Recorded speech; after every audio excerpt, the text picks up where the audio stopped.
여러분 안녕하십니까? 복지TV 뉴스입니다.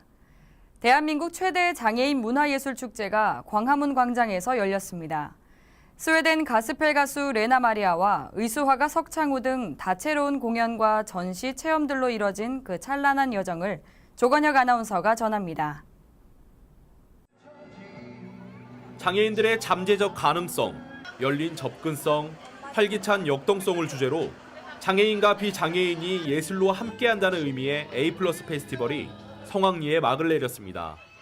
지난 7일부터 3일간 광화문 광장에서 열린 이번 대회에는 한국 장애문화예술가와 스웨덴, 이집트, 일본 등 세계 각지에서 다양한 장애문화예술인들이 참여했습니다.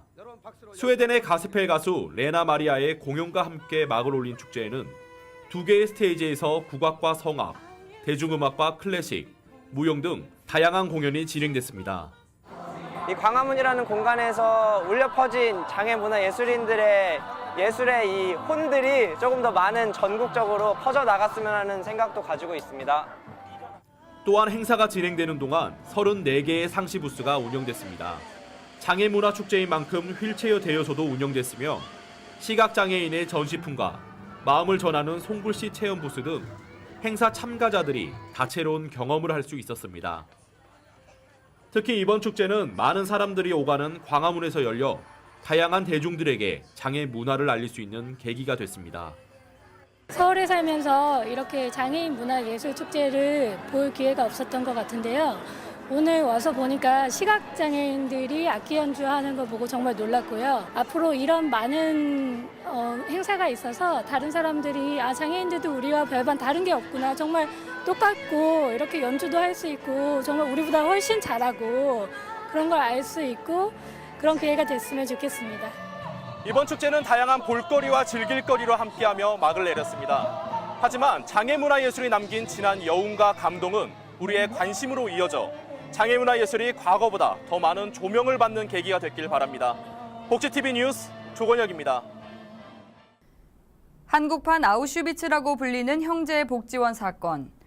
영문도 모른 채 갑자기 끌려가 온갖 폭행과 강제노동에 시달려야 했던 부산 형제복지원 사건 피해자들이 진상규명을 요구하며 국회 앞 농성을 시작한 지 벌써 300일이 넘었습니다. 이를 맞아 조속한 해결을 요구하는 기자회견이 열렸습니다. 화면으로 만나보겠습니다. 이렇게 형제복지원에 잡혀간 사람들은 아무런 죄도 없이 감금되어 폭행, 협박, 성폭행, 강제노역 등을 당했고 도대체 언제까지 기다려야 합니까? 언제 논의를 하실 예정입니까? 우리는 묻고 싶습니다. 국회는 국민의 생명이 아무런 법적 근거 없이 자의적으로 구속 감금하여 인권 유린하였던 이 국가 범죄에 대해 그것의 진상을 외치는 이 피눈물 나는 목소리가 들리지 않으십니까? 지난 3일 오전 국회의사당 정문 앞 담장에 형형색색의 조각보가 둘러졌습니다. 형제복지원 사건 진상규명을 촉구하는 예술인 문화행동이 만든 하나의 마음 프로젝트 작품입니다. 50m 길이의 대형 조각보는 국가폭력의 피해를 입은 피해자들과 시민 100여 명의 마음을 모아 완성됐습니다. 1970, 80년대 사회정화사업이라는 이름으로 장애인과 고아 등을 강제로 수용소에 가두고 폭행한 형제복지원 사건. 국회 앞에서 300여일 동안 농성을 진행하고 있는 형제복지원 피해 생존자 모임 한종선 대표는 국회에 특별법 제정을 통한 진상규명을 촉구했습니다. 가장 힘든 부분은 국회 앞에서 1년이 다 돼갈 정도로 국회의 무관심이죠. 저희들을 투명인간 취급하는 거에 대한 그런 힘듦이 가장 힘들어요. 그래도 누군가는 해야 한다면 피해 당사자로서 정확하게 이야기를 하고 바로 잡아야 된다고 생각하고 있습니다. 공식 사망자 수만 551명에 달하는 형제복지원 사건. 이와 관련해 대검찰청 산하 검찰개혁위원회가 이 사건을 대법원에 비상상고하는 방안을 검토 중입니다.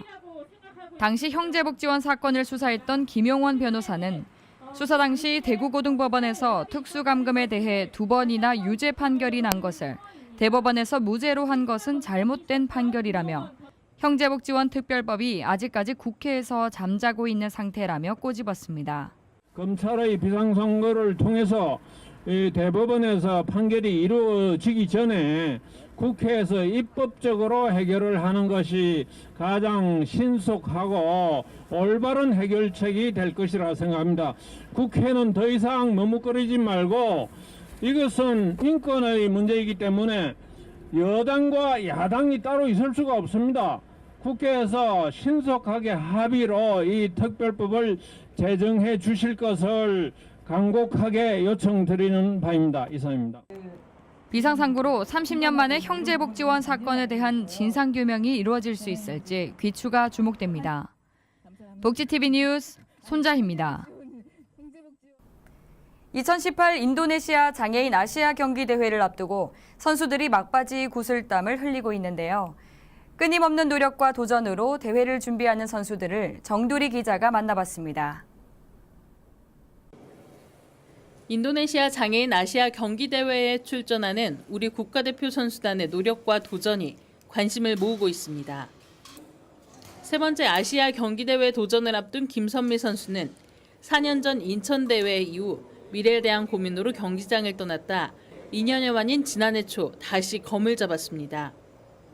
안정적으로 훈련할 수 있는 실업팀이 생긴다는 소식에 펜싱으로 돌아올 수 있었던 김선미 선수는 공백기가 아쉽기도 하지만 자신을 돌아보고 부담을 내려놓을 수 있었던 터닝포인트가 됐다고 이야기합니다.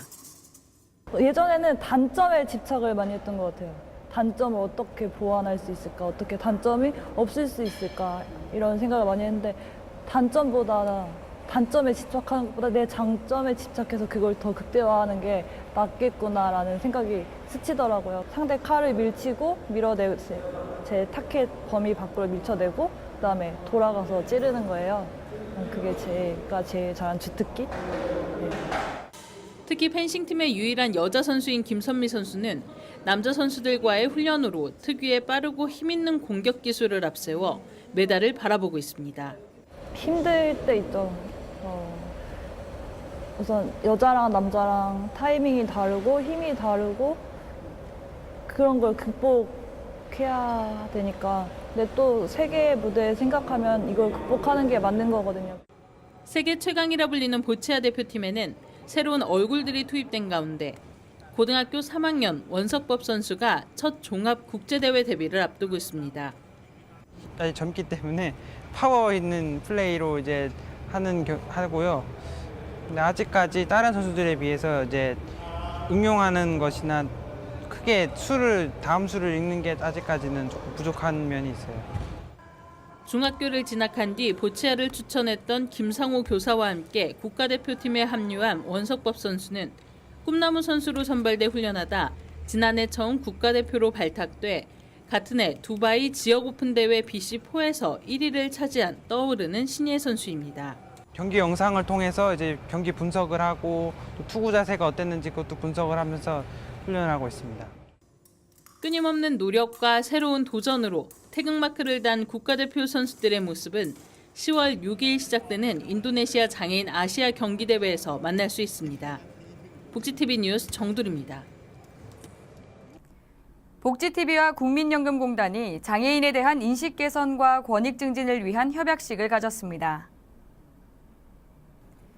복지TV와 국민연금공단이 사회 소외계층의 권익 증진을 위한 업무 협약을 체결했습니다. 지난 7일 서울시 영등포구 복지TV에서 진행된 업무 협약식에는 복지TV 박마루 사장과 국민연금공단 나영희 복지이사를 비롯한 양기관 관계자들이 참석했습니다. 앞으로 양기관은 협약을 바탕으로 장애인 인식 개선을 위한 공동 협력 사업 추진과 복지 분야 방송 콘텐츠의 상호 제공과 활용, 양기관에서 추진하는 각종 사업에 대한 상호 홍보 지원 등에 적극 협력하기로 했습니다. 서울 동부 지역 주민들이 한국장애인고용공단 서비스를 보다 편리하게 이용할 수 있게 됐습니다. 한국장애인고용공단 서울 동부지사가 개소식을 가졌습니다. 한국장애인고용공단이 지난 6일 서울 동부지사 개소식을 갖고 서울 동부 지역 고객에게 최적의 장애인 고용 지원 서비스를 제공하겠다고 밝혔습니다. 서울 송파구에 위치한 서울 동부지사는 강남구와 서초구, 송파구와 강동구, 광진구, 성동구를 담당하며 장애인과 사업주에게 고용 서비스를 제공합니다. 서울 동부지사는 신속한 서비스 제공을 위해 지난 2일부터 업무를 시작했습니다. 한국장애인고용공단은 그동안 서울 지역은 서울지사와 서울 남부지사 2개 지사에서만 고용 서비스를 제공해 취업을 희망하는 당사자에게 서비스를 제공하는 데 다소 부족한 점이 있었다며 이번 서울 동부지사 개소로 더욱 편리하게 고용 서비스를 이용할 수 있을 것이라고 말했습니다.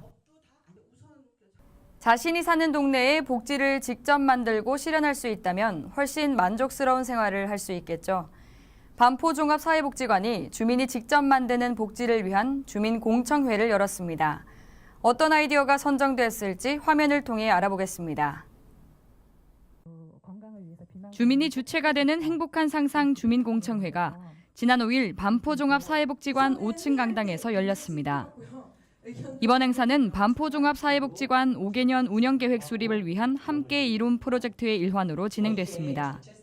지역사회 주민 모임에서 복지 사업을 제안하고 이날 참석한 반포와 잠원동 100여 명 주민들의 투표를 통한 최다 득표팀의 아이디어가 실제 사업으로 연결됩니다.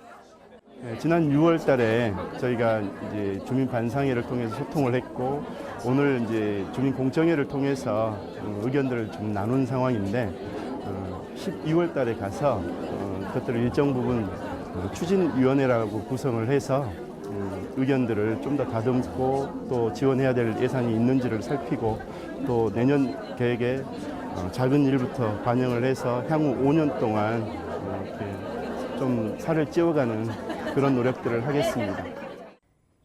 이번 공청회 투표 결과 최우수 활동 제안 주민 모임으로 지역사회 내 발달장애인 건강 프로그램의 필요성을 제안한 우리맘 모아가 선정됐습니다. 요즘은 모든 건강을 이제 지역사회에서 같이 나누잖아요. 노인, 치매, 여러 가지 당뇨 문제 나누는데 우리 아이들도 이 자란 지역에서 더 건강하게 행복하게 살 수 있으려면 이런 사업이 꼭 시행돼야 된다고 생각하기 때문에 앞으로 우리맘 모아는 보건소와 구청, 복지관과 연계해 네트워크 회의를 제안하고 타 지역 건강관리 시스템 조사 등에 앞장설 계획입니다. 복지TV 뉴스 손자희입니다. 대한적십자사 공주지구협의회가 제2회 적십자봉사원 한마음대회를 개최했습니다. 지난 3일 제2회 적십자봉사원 한마음대회가 공주시 백제체육관에서 열렸습니다. 이번 대회는 그간의 노고를 기리고 화합과 친선의 장을 마련하기 위해 진행됐습니다. 이날 행사는 개회선언을 시작으로 국제적십자운동 기본 원칙 낭독과 봉사원 서약과 시상식, 대회사, 적십자 봉사원의 노래 재창 순으로 열렸습니다. 한편 적십자 공주지구협의회는 1991년 5월에 결성돼 적십자 인도주의 정신 아래 어려운 이웃과 더불어 밝은 사회를 이룩하기 위해 노력해왔습니다. 요즘 한국의 저출산은 심각한 수준입니다. 계속해서 역대 최저치를 갱신하고 있는데요. 이를 맞아 충청남도에서 저출산 극복을 위한 보건가족 한마음대회를 열었습니다. 김명진 기자입니다. 충청남도는 지난 1일 저출산 극복을 위해 제2회 보건가족 한마음대회를 홍성홍주 문화체육센터에서 개최했습니다. 이번 대회는 보건의료 서비스 수준 향상 및 방안을 논의하고 소통과 화합을 다지기 위해 마련됐습니다. 이날 양승조 도지사를 비롯해 도내 보건기관과 유관기관 관계자 등 1,300여 명이 참석한 가운데 유공자 표창을 시작으로 저출산 극복 캠페인, 덜이문 낭독, 화합 행사 순으로 진행됐습니다. 양승조 도지사는 충청남도의 합계 출산율이 지난해 1.28명까지 떨어졌고 전국적으로는 이번 2분기 말 기준으로 0.97명까지 떨어져 한 명마저 무너졌다며 심각한 우려를 표했습니다. 이날 토론회에서는 충남의 보건의료 현황 분석과 건강 불평등 해소로 더불어 건강한 충남을 주제로 진행됐습니다.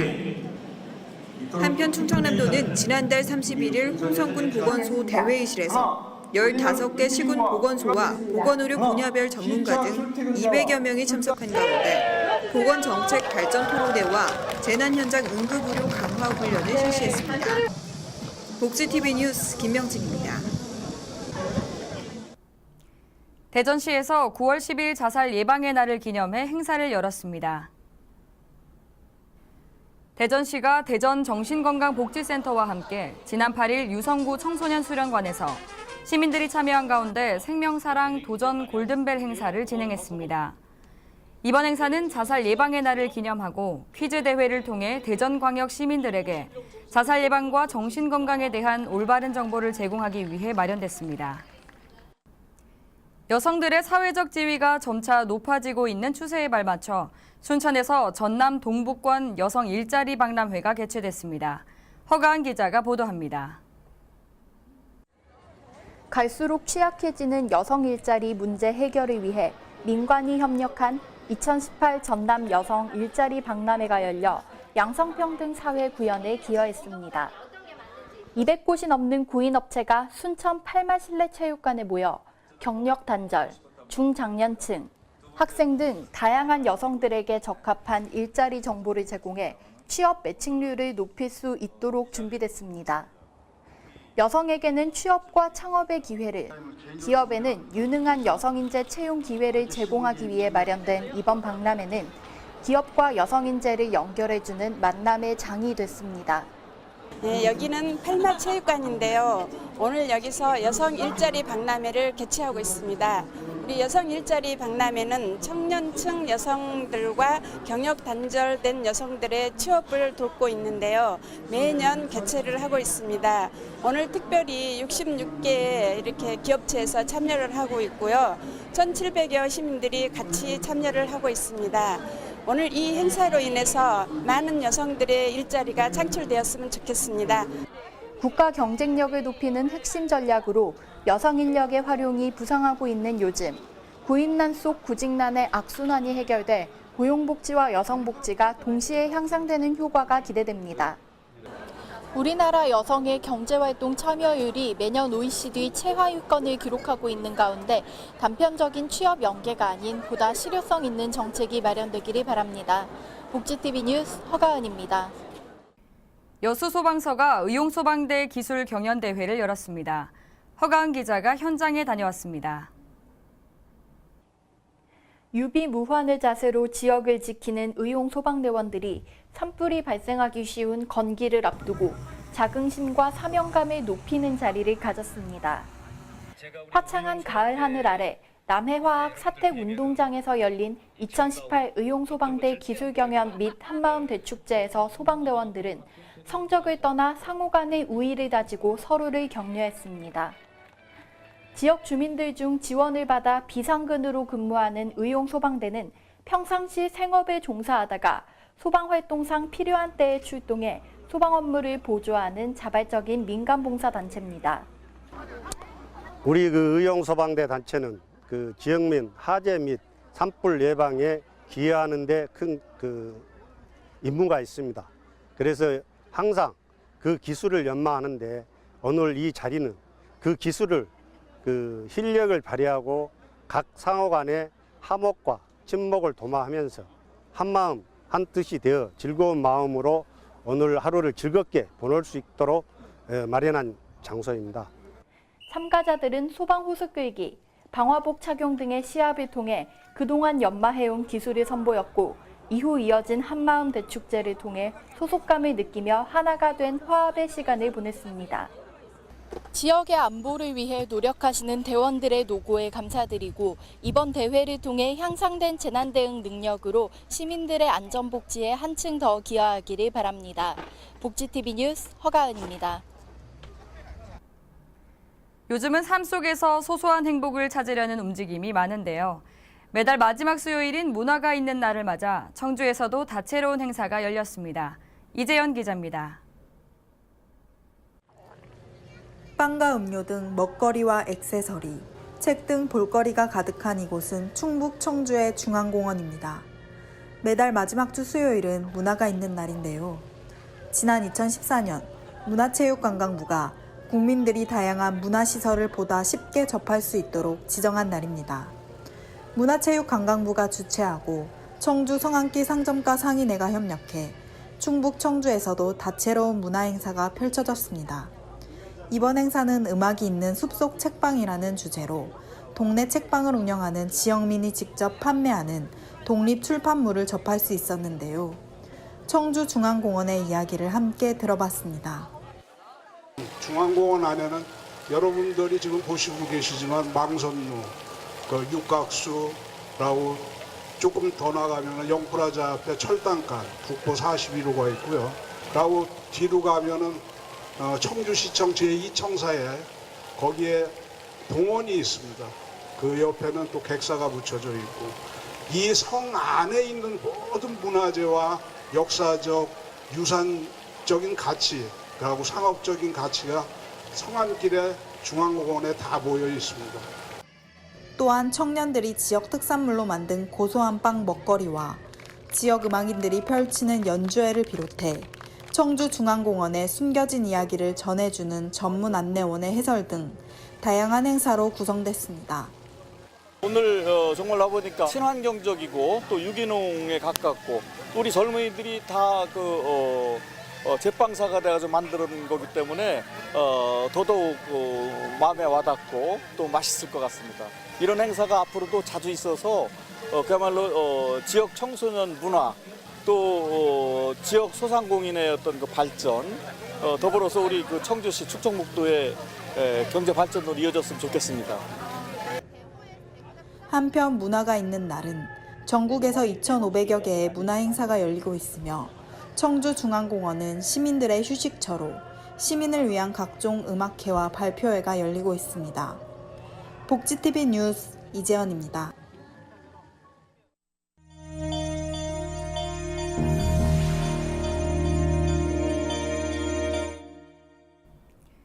예술과 문화는 삶을 더 풍요롭고 활기차게 해줍니다. 요즘 흔히 말하는 일과 삶의 균형 워라밸과 소소하고 확실한 행복 소확행에도 예술과 문화가 빠질 수 없는데요. 지난 7일부터 3일간 열린 2018 장애인 문화예술축제 A+ 페스티벌처럼 장애문화예술도 계속해서 많은 발전을 하고 있지만 여전히 설 자리는 많지 않습니다. 장애인 문화예술은 관련 법안이 없어 상당히 어렵다고 하는데요. 이들의 기량을 마음껏 뽐낼 수 있는 대한민국이 되기를 바랍니다. 복지TV 뉴스를 마칩니다. 시청해주신 여러분 고맙습니다. 우리 주변에서 일어나는 불공정한 사례부터 억울한 사연, 따뜻한 미담까지 장애인 신문과 웰페어 뉴스 홈페이지를 통해 보다 다양한 소식을 접할 수 있습니다. 시청자 여러분의 제보를 기다립니다. 웰페어 뉴스 홈페이지 또는 전자우편, 전화번호 02-2655-9519로 많은 제보 바랍니다.